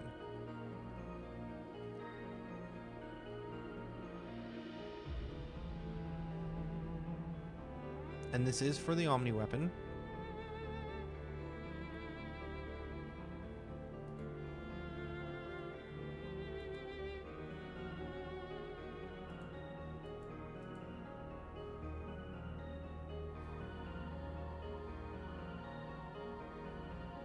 Looking for anything in this data that gives me an aha moment.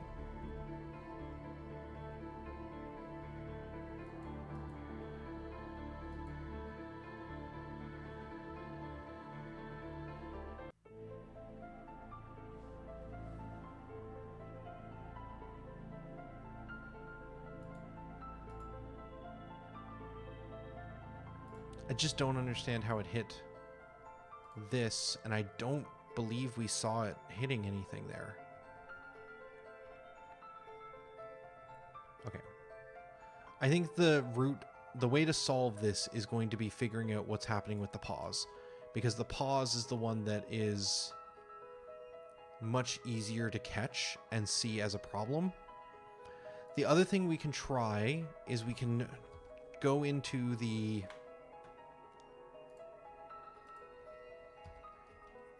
oh my goodness, stop hitting breakpoints, stop it.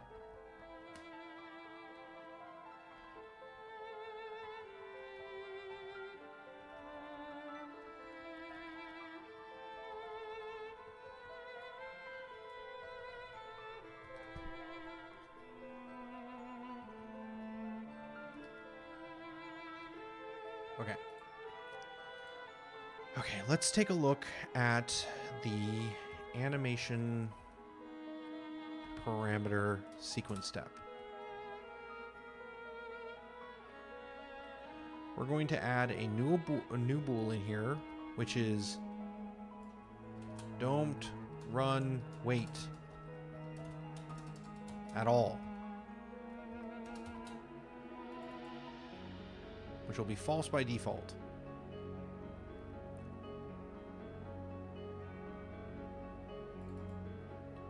Wait on animation event.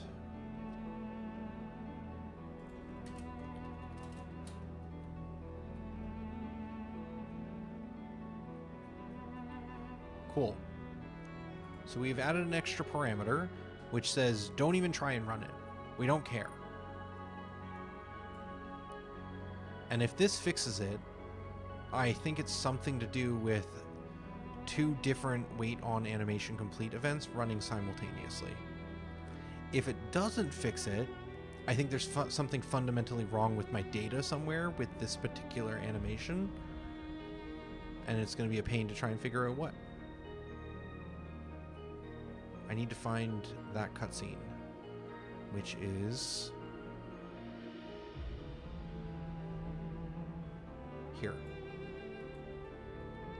So we're going to say, don't run animation. So it should not kick off another version of the wait for animation complete that could be causing us confusion. Simplify. Break the problem down. Okay, so all of this is normal animation stuff. The character's running into scene. We're doing a bunch of stuff. It's all good. Honestly, some of that stuff with the intro is kind of representing the fact that if it was broken, even that wouldn't work. We're coming into here. We don't care about the interact animation, although again, the fact that this is working correctly means that the interact animation is functional and waiting for it to finish before showing the first dialogue. Now at this point, I believe we should be looking at the weapon absorb animation. We are. We're going to double check to make sure animation complete is false, and we are waiting for the pause. So we need to get in here.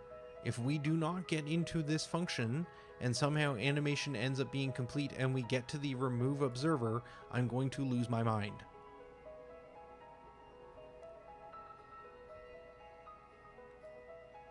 We're going to visualize this part.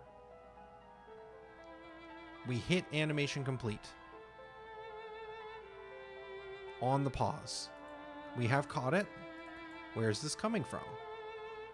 This is a sprite renderer.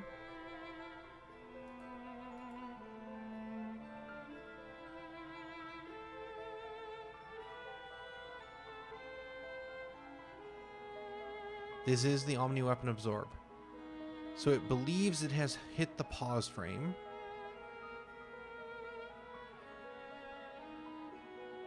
Okay. We're going to let it run.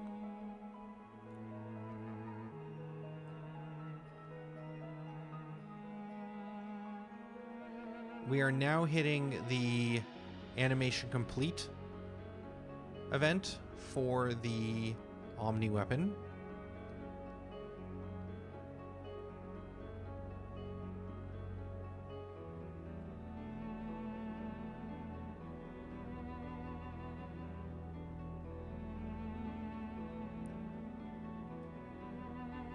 And it worked. Our text is garbled. I feel like this happens when we're debugging. I'm not sure why. Anyways, point though is that it is fixed. So the bug has something to do with having two wait on animation events active at the same time, even if one is in a separate coroutine. We're going to just turn off all the debugging, and we're just going to see this run in practice.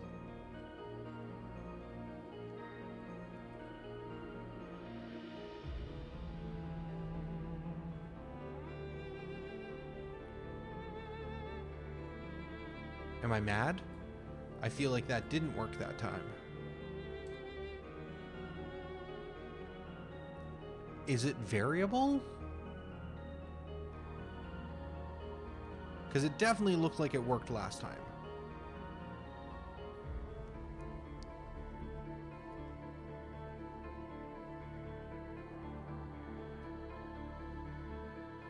Yeah, that's definitely not working.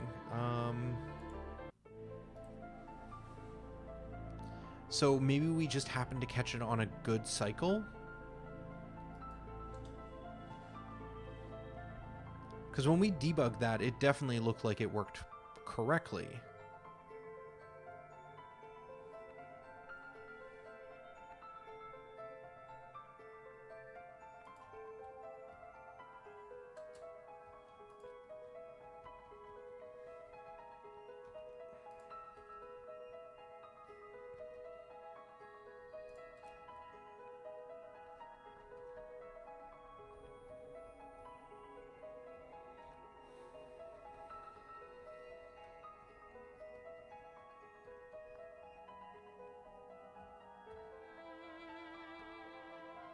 We are waiting on the pause event.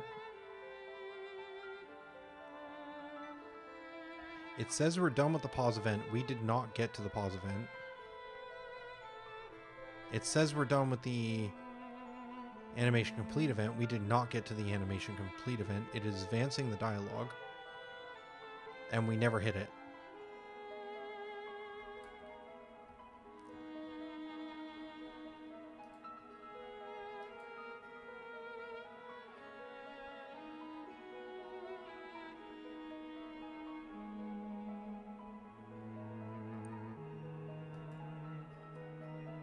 Could my first instinct have been correct?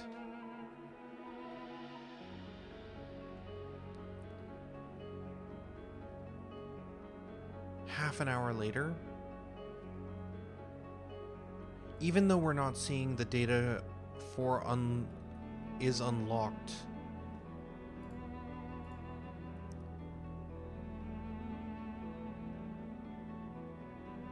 No, animation complete is false.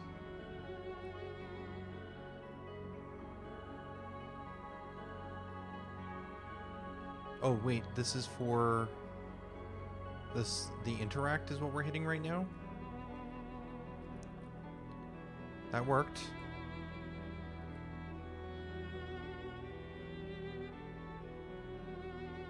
This is pause.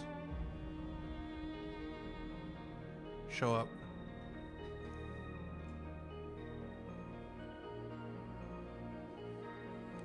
Seriously? Okay. My first instinct was correct. I don't entirely know how, but what's happening is somehow it is maintaining and saving the information about this private variable. I'm going to guess somewhere inside of Unity it has it cached. Because like I said, this is a scriptable object. This class exists inside of a scriptable object, which means it persists. So any data or operation done on it will be maintained in between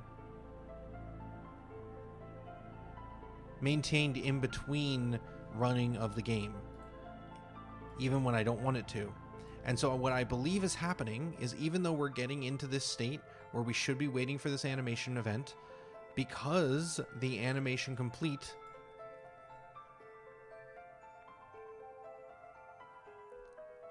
is internally somewhere cached as true, because we never change it to false inside of this system, because you would never think that it needs to be false because it's defaulted to that.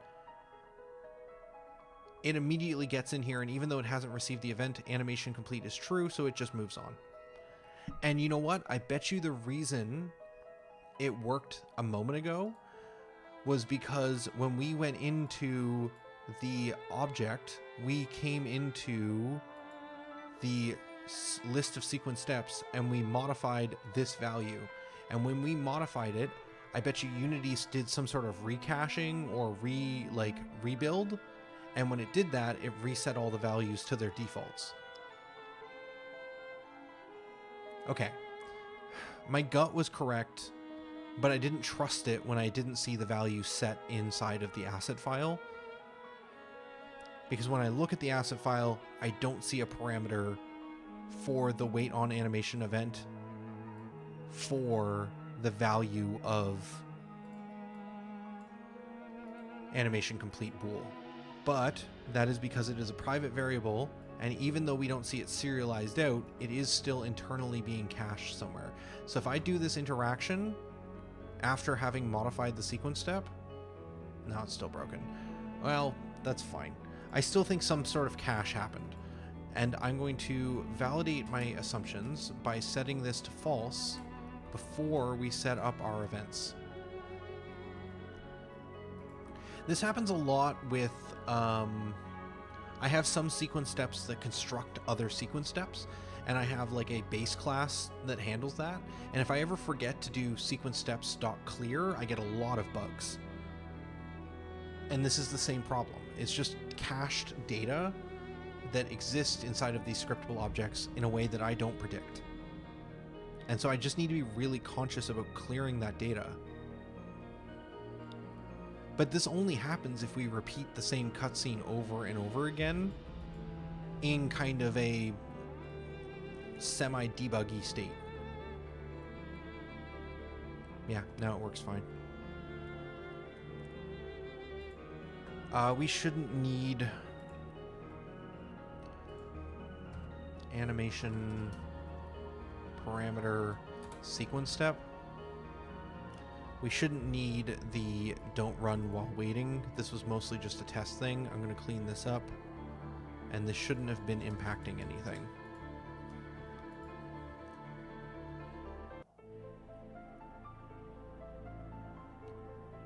I'm going to give this a couple runs just to make sure that we have fixed it. And I suppose I could have tested this earlier. I'm just surprised when we were debugging it so many times I didn't see this, but I was moving pretty quick in some spots. So maybe I was just being a little impatient. Regardless, it's exactly what I thought it was. And in the future, if I open the JSON file for the asset and I don't see it, I'm not going to worry. I'm going to know it doesn't matter. I still need to be resetting the values before I try using them, if they are possibly being cached. I'm going to give it one more run, but I think that fixes it. Did this take 2 hours? How did this take 2 hours? I mean, we did get into a bit of a rabbit hole with the anchoring of the dialog boxes. And this bug, I think, took me like half an hour, 45 minutes. I don't even know.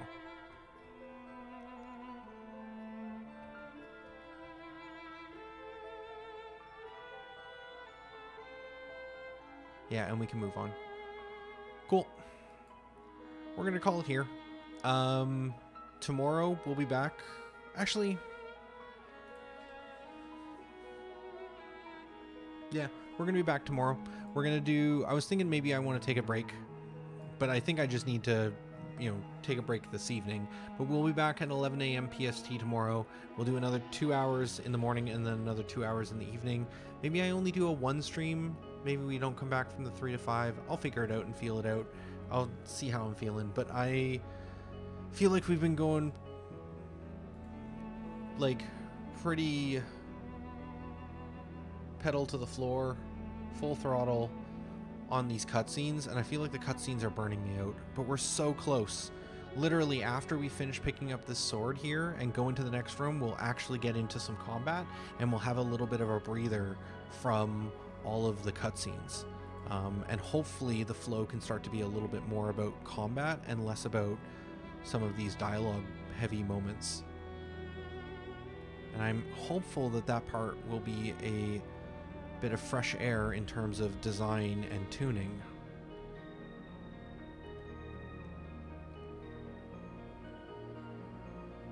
I do think I need a cutscene or two in here for fighting the slime, and I also want to do a little bit of work.